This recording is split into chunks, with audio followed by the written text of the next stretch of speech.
Bismillahirrahmanirrahim. Assalamualaikum warahmatullahi wabarakatuh.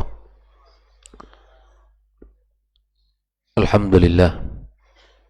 Alhamdulillahi rabbil alamin. Wassalatu wassalamu ala ashrafil mursalin wa ala alihi wa ashabihi ajma'in. Ashhadu an la ilaha illallah wahdahu la sharika lah, waliyus salihin wa khaliqul khalqi ajma'in. Wa ashhadu anna Muhammadan abduhu wa rasuluh as-sadiqul amin. Qala ta'ala ya ayyuhalladzina amanu ittaqullaha haqqa tuqatih wa la tamutunna illa wa antum muslimun. Allahumma inna nas'aluka ilman nafi'an wa rizqan tayyiban wa amalan mutaqabbala. Amma ba'd, ikhwani wa akhwati fi din, kaum muslimin dan muslimat rahimanillahu wa iyyakum. Alhamdulillah, kita bersyukur pada Allah Subhanahu wa taala. Pagi ini kembali kita dimudahkan Allah, diizinkannya untuk bisa membuka dan mengawali hari kita dengan ibadah yang mulia, ibadah salat fardu subuh berjamaah. Lalu kemudian kita duduk sejenak dalam rangka talabul ilmi, tafaquh fid din, mempelajari agama Allah Subhanahu wa taala.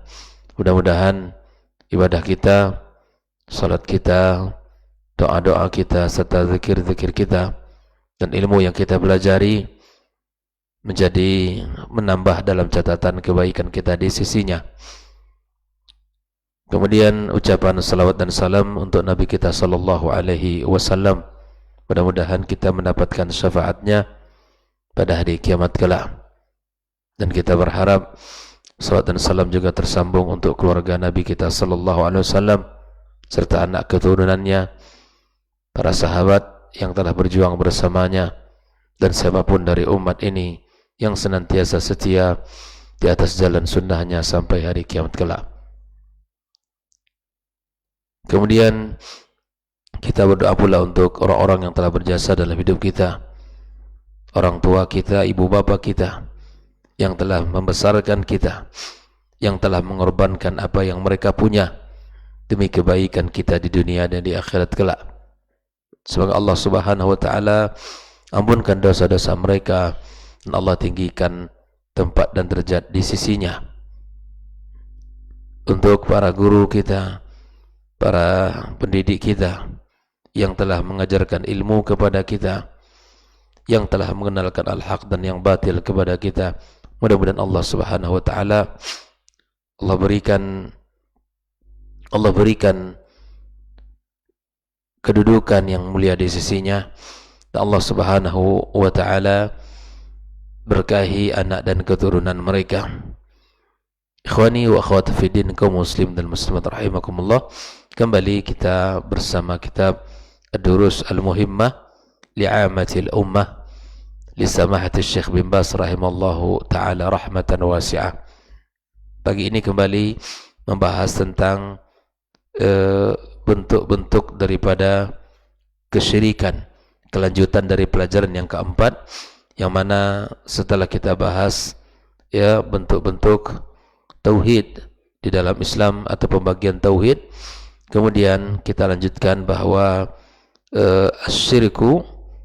asyirku, kesyirikan itu terbagi kepada 3 bagian, yaitu syirkun akbar, kemudian syirkun asghar, dan syirkun khafi. Pagi ini kita akan melihat di antara bentuk-bentuk ya penjelasan tentang asyirkul akbar. Asyirkul akbar dijelaskan oleh Syekh Abdurrahman Ibn Hasan al-Syekh. Di antara bentuk-bentuknya ada 4. Yang pertama adalah syirkud doa atau syirkud da'wah, ya, syirik di dalam doa, kesyirikan di dalam doa.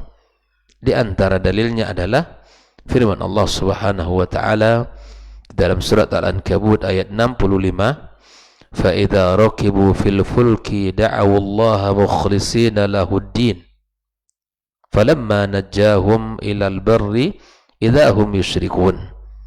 Di dalam ayat ini Allah gambarkan tentang kesyirikan di dalam doa. yaitu apabila mereka menaiki kapal, ya, mereka berdoa kepada Allah Subhanahu wa taala dengan setulusnya. Mereka berdoa kepada Allah Subhanahu wa taala dengan setulusnya, dengan seikhlas ibadah yang mereka lakukan kepada Allah. Namun apabila mereka diselamatkan Allah Subhanahu wa taala sampai ke tujuan mereka, ya, ke daratan mereka sudah tiba, lalu kemudian mereka mensyirikkan Allah Subhanahu wa taala. Mereka lupa Allah yang telah menyelamatkan mereka. Mereka lupa, ya, Allah yang telah memperjalankan mereka sampai ke tujuan. Di saat mereka memulai as-safar, perjalanan, mereka ingat akan bahaya, ingat akan ancaman-ancaman badai, angin yang kencang dan seterusnya. Lalu mereka berserah diri kepadanya. Namun ketika mereka sudah selamat dari seluruh ancaman tersebut, mereka lupa kepada Allah Azza wa Jal, dan kemudian mereka melakukan kesyirikan. Inilah syirkud doa atau syirkud dakwah. Yang kedua di antara bentuknya adalah syirkun niyati wal iradati wal qasd, ya, syirik di dalam niat, ya, syirik di dalam keinginan dan maksud.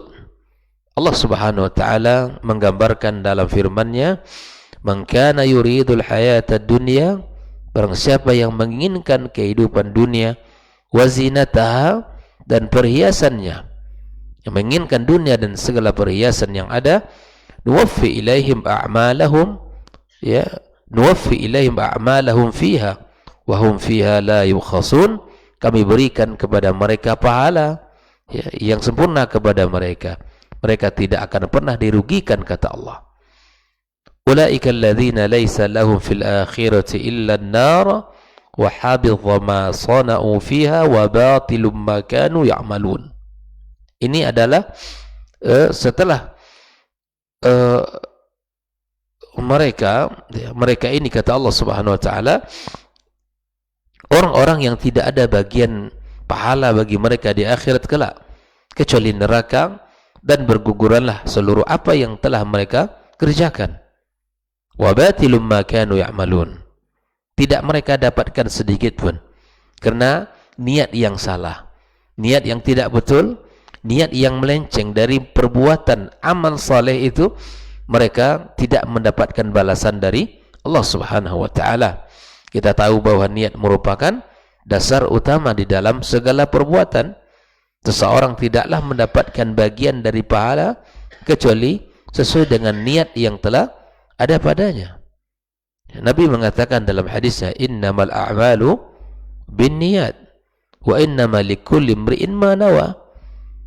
Amal itu tergantung kepada niat seseorang, dan seseorang akan mendapatkan bagian dari pahala, ya, apa yang telah ia niatkan, tergantung apa yang ia niatkan.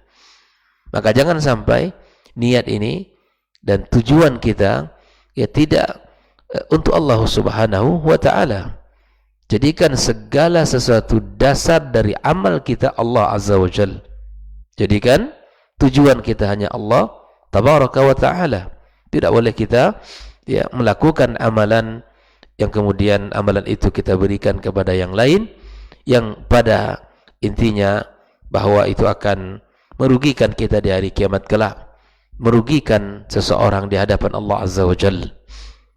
Ini yang kedua di antara bentuk, ya, asyirkul akbar, kata Syekh Abdul Rahman ibn Hasan al-Syekh, syirkut ta'ah, kesyirikan di dalam ketaatan kepada Allah Azza wa Jal, kesyirikan di dalam ibadah, kesyirikan di dalam pengabdian, melakukan amal saleh. Allah Tabaraka wa taala yang menjelaskan dalam surat At-Taubah, ittakhadhu ahbarahum wa ruhbanahum arbaban min dunillahi wal masih ibn Maryam. Mereka menjadikan ahbarahum, ya, ahli-ahli ibadah mereka, ini orang-orang Yahudi, wa ruhbanahum, orang-orang Nasrani, ya, arbaban min dunillah, Tuhan sembahan selain Allah, dan Isa bin Maryam. Mereka jadikan itu Wa ma umiru illa liya'budu ilaha wahida, kata Allah. Sedangkan mereka itu tidaklah diperintahkan kecuali hanya menyembah Allah yang esa. Tapi kenapa mereka menyembah selain Allah dan mereka menyembah Isa bin Maryam? Di sinilah kesalahan di dalam ketaatan, kesyirikan di dalam bentuk ketaatan kepada Allah tabaraka wa taala. La ilaha illahu subhanahu amma yusyrikun. Bertiada ilah yang berhak disembah kecuali Allah, dan maha suci apa yang mereka syirikkan. Ikhwani wa akhwati fiddin, di dalam ketaatan digambarkan oleh Allah ada kesyirikan, yaitu di mana dia menyembah selain Allah subhanahu wa ta'ala. Nah, adapun bentuk syirkul akbar yang keempat adalah syirkul mahabbah, syirik di dalam kecintaan, ya, rasa cinta. Dalilnya adalah firman Allah, wa minan nasi may yattakhidhu min dunillahi andadan yuhibbunahum kahubbillah. Di antara manusia ada yang menjadikan, ya, selain Allah syarikan, dan mereka mencintainya seperti mencintai Allah. Ini syirik di dalam mahabbah. Yang berhak untuk kita cintai, ya, di atas segala-gala cinta, di atas semua cinta adalah cinta Allah dan cinta Rasulullah SAW. Bahkan Nabi kita mengatakan, thalathun man kunna fihi wajada halawatul iman. Di antara 3 perkara yang jika ada pada diri seseorang, ada, maka kemudian dia akan merasakan manisnya iman. Ternyata iman itu ada lezatnya, ada rasa, bahkan lebih manis daripada madu. Di antara syaratnya, jika kita ingin merasakan lezatnya dan manisnya iman, kita mencintai Allah dan Rasulnya di atas segala-galanya. Artinya Allah dan Rasul adalah menjadi tujuan. Ketika Allah mencintai, lakukan hal itu. Ketika Allah Rasulullah SAW memerintahkan, maka taati dan jadikan dalam ibadahnya, dalam kecintaan kepada Allah dan Rasul, ya, di atas segala-galanya. Maka apabila ini kita lakukan, kita akan merasakan manisnya iman, akan merasakan lezatnya iman, dan hal itu tidaklah dirasakan kecuali memang bagi orang-orang yang telah melakukan syarat-syarat tersebut. Ikhwani wa akhwati fiddin, lalu Syekh bin Baz rahimallahu taala menyebutkan beberapa contoh-contoh di antara bentuk kesyirikan akbar. Du'aul amwati wal asnam, yaitu berdoa kepada orang yang sudah mati dan berdoa kepada berhala. Apa maksudnya? Ya, berdoa kepada orang mati artinya meminta kepadanya, meminta kepada orang sudah mati, datang kepada kuburannya, ya fulan, meminta kepadanya, padahal dia sudah tiada. Jelas Nabi mengatakan, apabila manusia telah meninggal dunia, terputus segala amalnya. Tidak lagi dia bisa memberikan manfaat kepada dirinya kecuali melalui 3 hal yang telah ia pernah lakukan. Ya, sadaqatin jariyatin, ya, kemudian ilmu yang bermanfaat, yang ketiga anak yang saleh yang mendoakannya. Orang yang sudah meninggal dunia, sesoleh apapun dia ketika hidup di dunia, maka dia tetap membutuhkan doa kita. Bukan kita yang meminta doa kepadanya, meminta sesuatu yang tidak mungkin ia lakukan lagi. Maka orang-orang yang datang kepada kuburan-kuburan, ya, siapapun dia di dunia ini yang dianggap dulu orang saleh, datang ke situ memohon, meminta kepadanya, ini adalah asyirkul akbar, ya, adalah kesyirikan besar. Kemudian begitu juga dengan berdoa kepada berhala-berhala, meminta kepada mereka agar diberikan, ya, pertolongan, agar diberikan keringanan dan solusi terhadap masalah hidup mereka dan seterusnya. Ya. Maka di antara bentuk kesyirikan orang-orang musyrikin al-Arab adalah meyakini di berhala-berhala mereka itu, meyakini ada kemampuan untuk bisa memberikan manfaat. Allah menggambarkan ma na'buduhum illa liyuqarribuna ila Allahi zulfa. Inilah yang mereka jadikan berhala-berhala itu sebagai tempat ya perantara antara mereka dengan Allah Subhanahu wa taala. Wal istighatha bihim. Ya. Di antara bentuk kesyirikan besar juga adalah istighatha, minta pertolongan dalam kondisi sulit. Seperti mana Syekh Muhammad Ibn Abdul Wahab menjelaskan babun minasyirki, ya, di antara bentuk pembahasan bab dari kesyirikan itu adalah aistaghitha bi ghairillahi au yad'u ghairah, yaitu minta istighatha, pertolongan kepada selain Allah atau berdoa kepada selain Allah Subhanahu wa taala. Allah mengatakan wala tad'u min dunillahi ma la yanfa'uka wa la yadhurruk. Jangan engkau berdoa meminta selain kepada Allah yang tidak bisa mendatangkan manfaat dan tidak bisa mendatangkan mudarat kepadamu. Fa in fa'alta, jika engkau lakukan itu, fa innaka idzam minadh dhalimin, kamu termasuk orang-orang yang zalim. Meminta kepada selain Allah, ya, meminta kepada berhala-berhala, meminta kepada apapun namanya yang tidak dia bisa lakukan, maka kemudian itu adalah perbuatan zalim, dan kita tergolong kepada orang yang zalim, maka dia telah melakukan dosa besar. Wa iyyamsaskallahu bidhurrin fala kashifa lahu illa hu. Kalau ada musibah, ada kesulitan, Allah yang akan melepaskan kita. Allah Azza wa Jalla yang akan menolong kita. Makanya Syekh Abdul Rahman As-Sa'di ketika ia menjelaskan bentuk perbedaan antara ad-doa dan istighatsah, kata beliau, ad-doa'u am, doa itu umum, fi kullil ahwal, berdoa itu sifatnya umum, dalam setiap keadaan dan kondisi itu doa. Kalau berdoanya kepada Allah, tak boleh berdoa kepada yang, meminta kepada yang mati, meminta kepada berhala-berhala, enggak.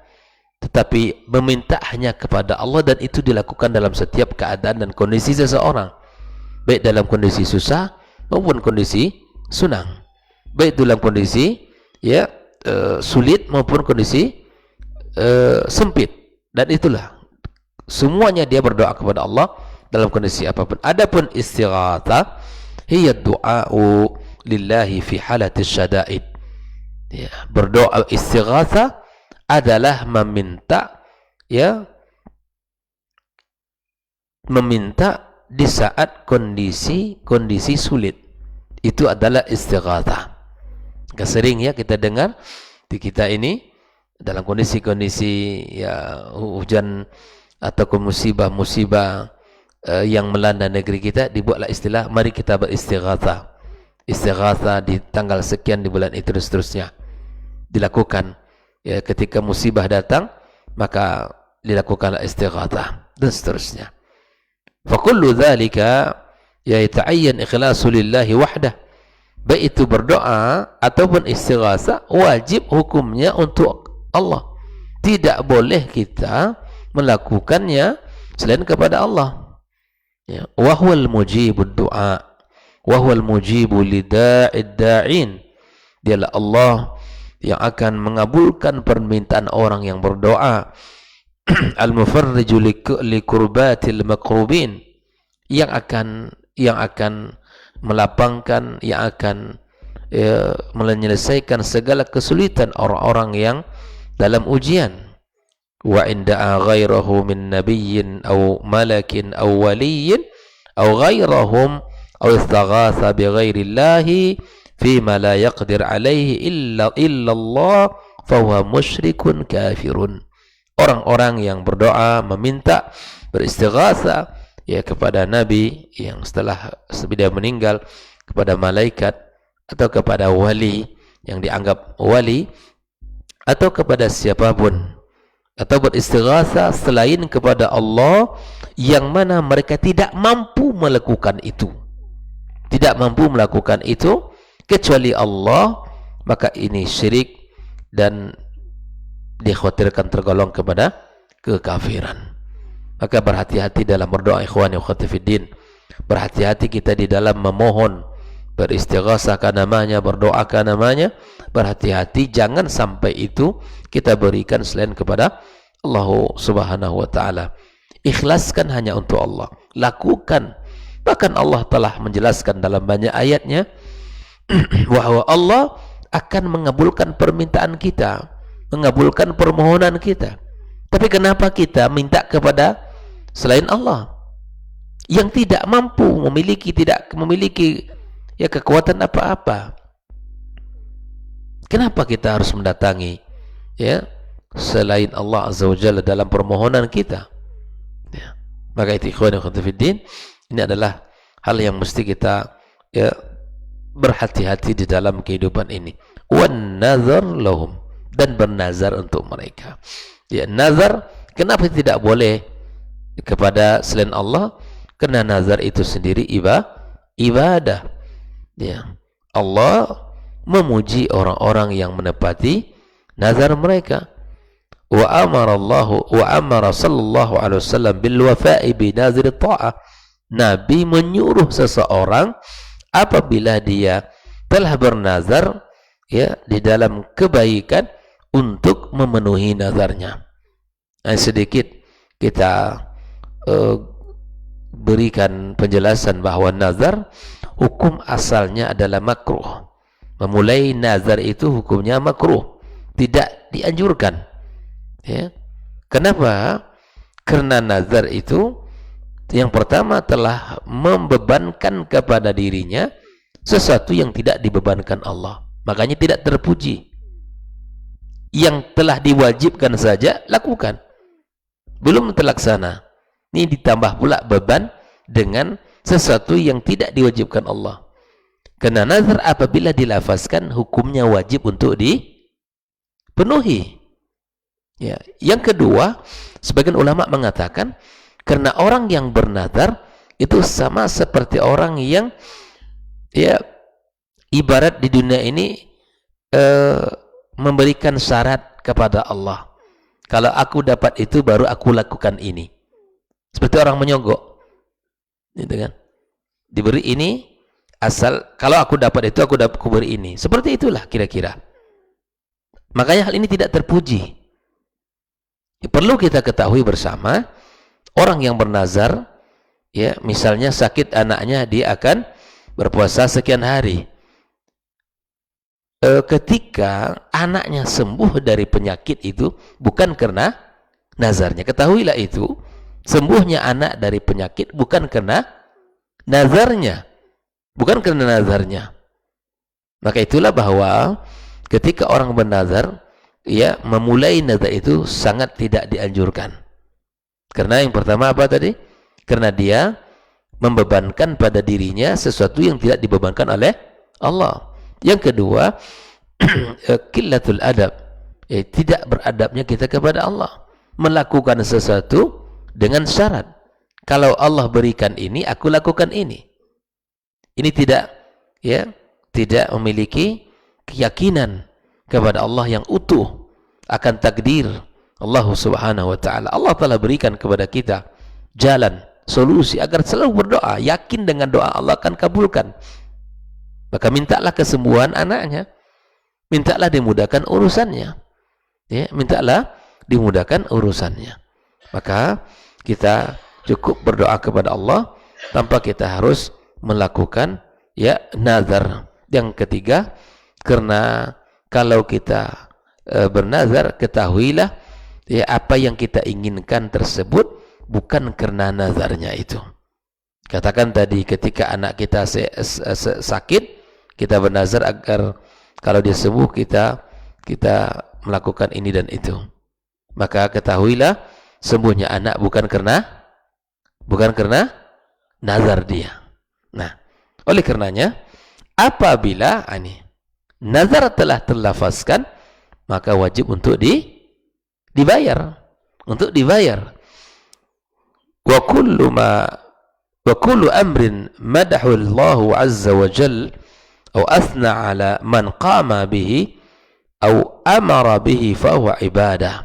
Setiap apa yang dipuji Allah dan diperintahkan Allah atau dipuji bagi orang yang melakukannya, maka itu adalah ibadah.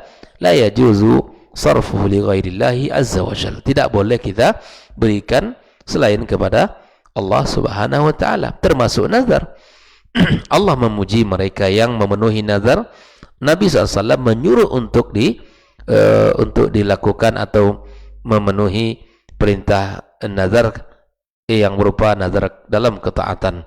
Maka itu ikhwan wa akhwat fiddin adalah contoh-contoh yang merupakan syirkul akbar, ditambahkan oleh Syekh bin Baz, wadzabhu lahum. Begitu juga dalam hal sembelihan, ya, menyembelih adalah ibadah, tidak boleh kita berikan kecuali hanya untuk Allah. Sembelihlah ayam, sembelihlah kambing, sapi, kerbau atas nama Allah azza wa jalla. Ya. Fa'an Ali bin Abi Talib radhiyallahu ta'ala anhu qala, dia berkata, Ali berkata, haddatsani Rasulullah SAW bi arba' kalimat. Ya, Rasul SAW memberikan kepadaku 4 kalimat. La'anallahu man dzabaha li ghairillah. Yang pertama, Allah melaknat orang yang menyembelih selain atas nama Allah. Wa la'anallahu man la'ana walidayhi. Allah melaknat orang-orang yang melaknat orang tuanya. Jadi antara penjelasan adalah orang-orang yang melaknat orang tuanya adalah orang-orang yang melaknat orang tua lain. Tidak ada orang yang melaknat orang tuanya, tapi apabila dia melaknat orang tua orang lain, maka itu sama seperti melaknat orang tuanya.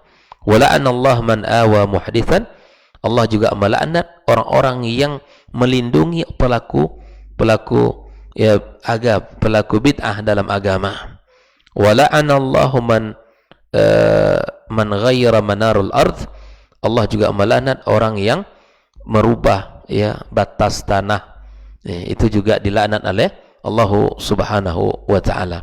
Jadi tercela perbuatan ini, yaitu orang-orang yang menyembelih kepada Allah, orang-orang yang melaknat orang tuanya, orang-orang yang melindungi orang-orang pelaku maksiat, pelaku bid'ah, dan orang-orang yang merubah manarul ardi, itu tempat dan batas pada sebuah tanah. Oleh ikhwan wa akhwat fiddin, hafizakumullah wa ra'akum, inilah bentuk-bentuk daripada kesyirikan besar yang harus kita hindari dalam kehidupan ini, dan mudah-mudahan Allah Subhanahu wa taala menjaga kita dari segala bentuk perbuatan-perbuatan yang sudah kita sampaikan tadi. Bersihkanlah niat kita untuk Allah, luruskan tujuan kita hanya kepadanya, minta perlindungan kepada Allah agar kita terjauh dari kesyirikan ini. Karena kesyirikan ini adalah dosa besar, kezaliman yang nyata, tidak diampunkan Allah dosanya, dan berguguran segala bentuk amalnya. Siapa yang ingin amalnya gugur di sisi Allah nanti? Tidak ada. Maka jauhkan kesyirikan jika kita tidak ingin itu terjadi pada diri kita. Jangan bermudah-mudah di dalam kesyirikan, dalam pembahasan syirik kepada Allah Subhanahu wa taala. Wallahu taala alam. Wa sallallahu ala nabiyyina Muhammadin wa sallam. Insyaallah akan kita lanjutkan pembahasan tentang asyirkul asghar pada pertemuan berikutnya. Insyaallah pekan depan, setelah atau Senin depan, karena beberapa hari ke depan kita libur dikarenakan safar. Wallahu taala alam. Wa sallallahu ala nabiyyina Muhammadin wa sallam. Wa subhanakallahumma bihamdik asyhadu an la ilaha illa anta astaghfiruka wa atubu ilaik. Wassalamualaikum warahmatullahi wabarakatuh. Dr. Dasman Yaya Ma'ali LCMA Hafizahullah, Dr. Helmi Basri LCMA Hafizahullah, Dr. Hidayatullah Ismail LCMA Hafizahullah.